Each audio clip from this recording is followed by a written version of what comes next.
discours important hier de Mark Carney à Davos, discours auquel, oui, Donald Trump, d'une certaine façon, a répliqué ce matin. Mais je voulais quand même prendre le temps. Bon, c'est le premier ministre du Canada quand même. Il s'adressait au monde entier, mais ce qu'il dit, c'est vraiment sa vision du monde, là. Sa vision du Canada, mais sa vision du Canada dans le monde. Et je trouvais ça important de prendre le temps. Donc, j'ai fait de l'exercice, là, morceau par morceau, paragraphe par paragraphe, de dire il y a quoi là-dedans, là, pour ceux qui n'ont pas écouté le discours ou qui n'auront pas le temps de l'écouter au complet ou d'en lire le texte. J'ai fait de l'effort de résumé, de synthèse, pour vous dire qu'est-ce que Mark Carney a présenté comme vision et comme action qui pourrait en découler. D'abord, le constat de son discours, il est assez brutal. Vous allez peut-être le trouver assez dur, assez simple en même temps.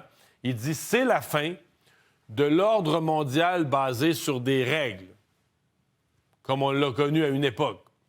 Les règles avec des grands organismes, l'Organisation du commerce, puis l'ONU. C'est le début d'une ère de rivalité entre des géants, entre des grandes puissances.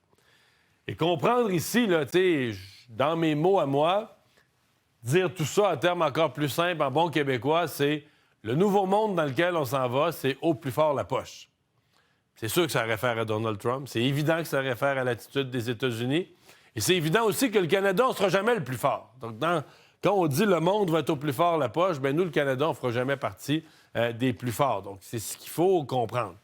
Cette loi du plus fort, donc, remplace quoi? Ben oui, parce que pendant des années, en fait, je devrais dire pendant des décennies, l'OTAN, comme accord de protection, comme accord pour se protéger, l'OMC, l'Organisation mondiale du commerce, pour gérer les relations commerciales entre les pays, l'ONU, etc. Donc, ces organisations internationales qui n'étaient pas parfaites, qui étaient souvent critiquées, dans certains cas qui se faisaient bousculer un peu, les pays voyous passaient à côté ou passaient par-dessus, mais c'était quand même garant d'une certaine stabilité, de règles du jeu.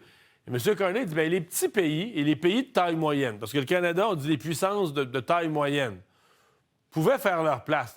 Si les grands pays acceptaient de respecter les règles du jeu, même si tu étais plus petit, tu pouvais prospérer, créer de la richesse économique dans cet environnement-là. C'est là-dessus qu'on a pu plus se fier avec la loi du plus fort. Arrive dans son discours à la question, ensuite, comment réagir? Qu'est-ce qu'on fait à partir de là? Alors là, M. Carney dit, regardez bien là, ça reviendra pas, là. C'est inutile d'être nostalgique. Il dit être nostalgique, c'est pas une politique, là. C'était le bon temps, c'était le bon vieux temps, ça reviendra plus. Il dit aussi, d'une certaine façon, c'est inutile de s'illusionner. C'est inutile de rêver un retour en arrière. Donc, il faut, il faut passer à un autre appel. Il ne faut pas s'illusionner ou se faire croire que même si certaines grandes organisations internationales existent encore en théorie, il ne faut pas se faire croire que c'est elles qui mènent le jeu. Alors, comment agir? Parce que ça, c'est le comment réagir. Le tableau d'après, c'est comment agir. Une fois qu'on a fait les constats, là, que ça ne donne rien de rêver un retour en arrière, on fait quoi? Alors là, c'est là qu'il dit, bien, les pays, il parle beaucoup des puissances de taille moyenne. Je pense qu'il inclut le Canada dans cette grande catégorie. Il faut changer d'approche. Il faut adapter ses politiques. Il faut vraiment, il faut bouger, il faut changer, il faut adapter ses politiques. Alors, je vous amène au tableau suivant à vraiment ce qu'on pourrait voir un peu pour le Canada, pour d'autres pays comparables, ce qu'il préconise. Diversifier l'économie, donc être moins dépendant d'un seul joueur ou d'un seul géant. C'est vraiment la stratégie présentement qu'il préconise pour le Canada. Diversifier les chaînes d'approvisionnement, un peu dans le même esprit que diversifier l'économie. Et les partenaires aussi, donc avoir plus de partenaires. Donc c'est plus de secteurs économiques forts, des chaînes d'approvisionnement plus solides avec plus de joueurs dedans. Tout ça étant l'idée d'être moins dépendant d'un seul secteur économique, d'un seul partenaire, ce qui est le problème du Canada. Là. Nos exportations, on est très, très, très dépendant des États-Unis. Il y avait d'autres éléments dans son discours très liés à l'actualité. Par exemple, le Groenland, qui est gros enjeu d'actualité. Et là-dessus, il n'a pas eu d'ambiguïté, il n'a pas eu non plus de bons mots pour les États-Unis. C'est respect de la souveraineté du Groenland et du Danemark, là, qui est le pays propriétaire du Groenland. C'est non à la menace de tarifs. Là, parce que Trump dit à l'Europe, si vous ne me donnez pas ce que je veux, je vais vous menacer de tarifs.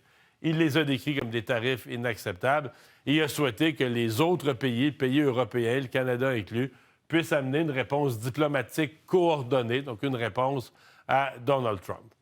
Alors, si on se résume, l'avenir, selon Mark Carney, dans son discours d'hier, c'est pas nécessairement jojo. On peut se dire, bien, on trouve que notre premier ministre est lucide. D'ailleurs, son discours a été très apprécié un peu partout à travers le monde. Il a marqué, là, il se retrouve à la une un peu partout dans le monde. Mais c'est pas nécessairement heureux. On peut dire c'est heureux que notre premier ministre ait une vision lucide. C'est pas nécessairement heureux ce qui s'en vient. Une ère de grande rivalité entre des puissances qui va nous obliger à des diversifications, à des nouvelles alliances qu'il juge, lui, essentielles. Et surtout, dans son discours, il dit non aux menaces. Là. Il faut créer des alliances assez fortes pour pas que des intimidateurs... Parce que pour ça, il n'a jamais nommé Trump, il n'a jamais nommé les États-Unis. Mais quand on le dit comme ça, on comprend bien de quoi il parle. Alors, des nouvelles alliances pour que les intimidateurs ne puissent plus, économiquement ou autrement, faire chanter le monde.